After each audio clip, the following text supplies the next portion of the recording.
I'm author of the Book of Tides and Tides in the Ocean, and I run a tide school where I teach people about winds and tides and currents so that they can harness their power for their adventures.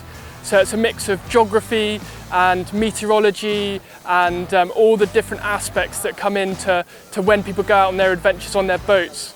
I've always lived by the sea, and where we live in England, the currents are really strong flowing along the coast. And my parents knew they were strong, but they didn't understand why they happen. And we used to have a kayak, and they would tie rope onto the kayak because they were worried we were going to get taken out to sea. And then it wasn't until I was quite a bit older and I joined the lifeboat crew, and I learned that the currents flow for 6 hours one way and then they flow for 6 hours the other way. So when I was on my paddleboard, it meant that I could time my trips, so I could go all the way along the coast and then drift back. So Naomi would be sitting off the back with a fishing rod catching mackerel, and I would be timing the tides. So it was fascinating learning about it, but it was also practical using these cycles of currents to make my adventures better and safer and more satisfying.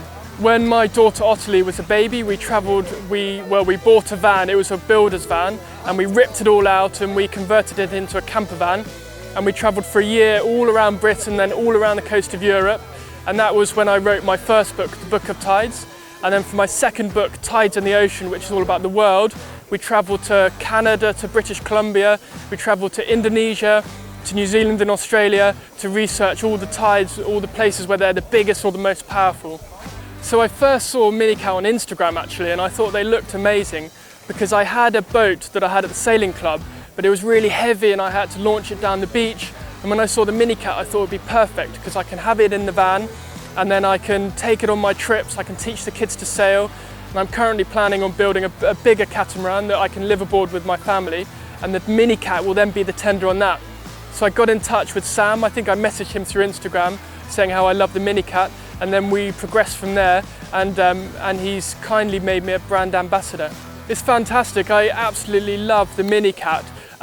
In Britain there aren't many around there, so it's really exciting when I'm on the beach in England and I'm pumping it up and people walk along and they actually just sit on the beach and watch it. They pretend that they're looking out at the sea, but you can always tell that they're watching. And you can tell how interesting it is. People see you pull it out of the bag, pump it up, and then they see you sail off. And it just has such a positive impression on all the people along the coast. Well, I think to start with, somewhere like a lake, like Lake Como here, is perfect.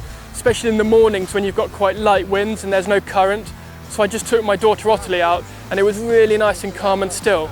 Then the wind picks up a bit in the afternoon, so the best conditions to sail the MiniCat. Yeah, so places, lakes like Lake Como are really good for starting, especially in the early morning like today when the wind's really calm. And we sat on the beach and we waited for it just to pick up a bit.